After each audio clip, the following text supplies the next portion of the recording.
Salam alaikum.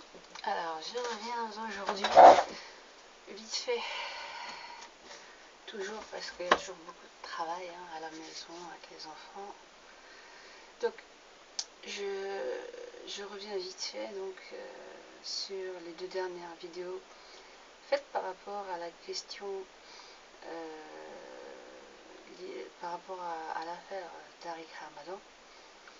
Et donc, toujours, comme je dis, je lis les commentaires pour que ce soit toujours interactif.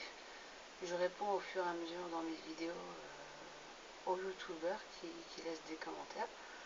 Alors, j'ai eu un peu de tout. Où l'on disait, oui, tu te réjouis du malheur d'un autre musulman, tu n'es pas une bonne musulmane, ce n'est pas digne, ah bon? Et puis, ou sinon des autres commentaires qui disaient, oui, il sera jugé par Dieu. Non, non, non, non, non, non, non. Il sera jugé d'abord ici, fait de dunya ou fil akhira. Hakda.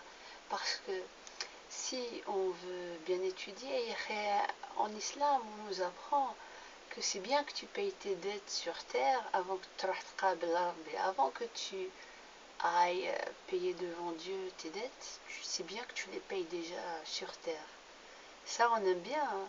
Ça fait partie de notre conception de l'islam, de se dire qu'il faut purifier, s'acquitter de ses dettes sur terre pour partir tranquille chez Dieu.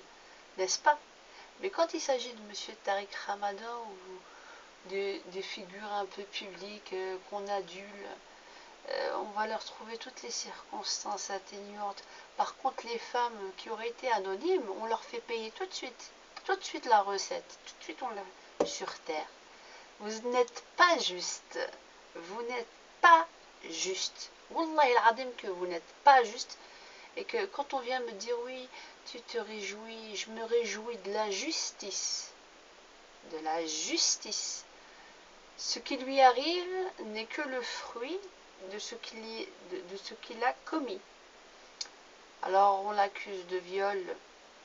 Jusqu'à preuve du contraire, ça n'a pas été le cas, ou plus ou moins.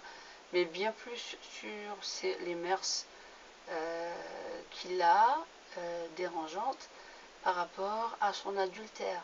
Il me semblait qu'il avait préconisé dans d'autres pays, et même en France, que oui, de toute façon, on est bien d'accord que l'adultère, par essence, n'est pas quelque chose de concevable à partir du moment où l'on s'engage à faire sa vie avec une femme, et on lui donne sa parole. Alors ce que l'on exigerait de la femme ne serait pas exigeable de l'homme. C'est quoi cette histoire? C'est vraiment deux poids deux mesures. Dieu, il est avec la justice, il est avec l'équité et l'égalité.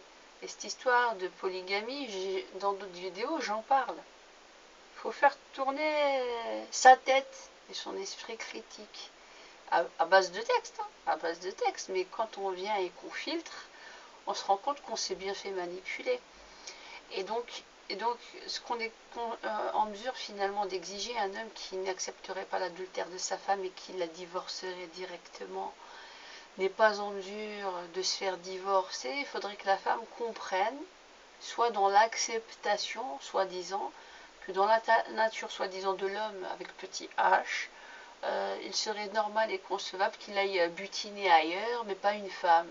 Et bien ça, c'est une explication totalement masculine pour avaliser et mettre un socle prépondérant pour que la femme puisse accepter l'inacceptable. Ensuite, la lapidation en tant que telle, comme j'avais dit dans l'autre vidéo, n'existe pas dans la religion musulmane. C'est une tradition à la base juive et chrétienne. D'ailleurs, Jésus, alayhi salam, avait fait le jour où il y avait une femme pour adultère et qui disait qu'elle voulait payer et que des riverains, des habitants avaient pris des pierres pour la lapider. Il s'était interposé et leur a dit que ceux qui n'ont jamais péché ne jettent la première pierre. Et après, ils avaient délaissé le tarjim, ils avaient délaissé la lapidation ce jour-là. Et c'est une tradition qui est restée. Et n'oubliez pas que les premiers musulmans, il y a eu beaucoup de juifs et de chrétiens qui sont devenus musulmans, puisque c'était une religion émergente. Ils avaient des religions au préalable qu'ils suivaient. Et donc, les mœurs et la culture et la tradition se sont perpétuées comme ça. Ça a continué, il y a eu un moment de transition. Et où est-ce qu'on trouve finalement cette histoire de lapidation? On les trouve dans les hadiths et pas dans le Coran. On les retrouve dans les hadiths, dans les récits, un peu de ce qui se serait passé. Parce que c'est du récit, c'est du vécu. Ce n'est pas forcément des paroles divines ou de ce qu'aurait fait le prophète, le prophète Mohammed. Pourquoi? Parce que dans le Coran et dans la sourate Nour, la sourate de la lumière, on parle de zani, le fornicateur et la fornicatrice, donnez-leur 100 coups de fouet. Et quand on étudie les asbab an-nuzul, les conditions de la révélation, on sait que quand les donnaient des coups de fouet, l'adultérin et l'adultérine, on leur donnait des coups de fouet, c'était au niveau des pieds. Au niveau des pieds. Donc, cette histoire de lapidation est totalement étrangère à l'islam. Voilà, ça c'était parenthèse dans la parenthèse. Et donc, pour revenir donc à l'affaire Tariq Ramadan, on me dit oui, tu te réjouis pour ton frère, nanani, et le problème de la justice. Et le problème de la justice. Je vous ai dit dans la vidéo préalable qu'en réalité, ce qui était testé, c'était la propension des musulmans. C'était à avoir un esprit critique, mais on va aller encore plus au-delà. Ce qui était réellement testé, c'était est-ce que les musulmans ont confiance en leur justice et est-ce qu'ils se sentent pleinement citoyens? Et le but, c'était de faire la fracture entre le système judiciaire et donc le système français et d'une part les musulmans qui ne se reconnaissent pas dessus pour essayer de montrer qu'un musulman ne sera jamais un bon citoyen, qui fera confiance et qui ne s'intégrera jamais. Moi, c'est comme ça que je le comprends.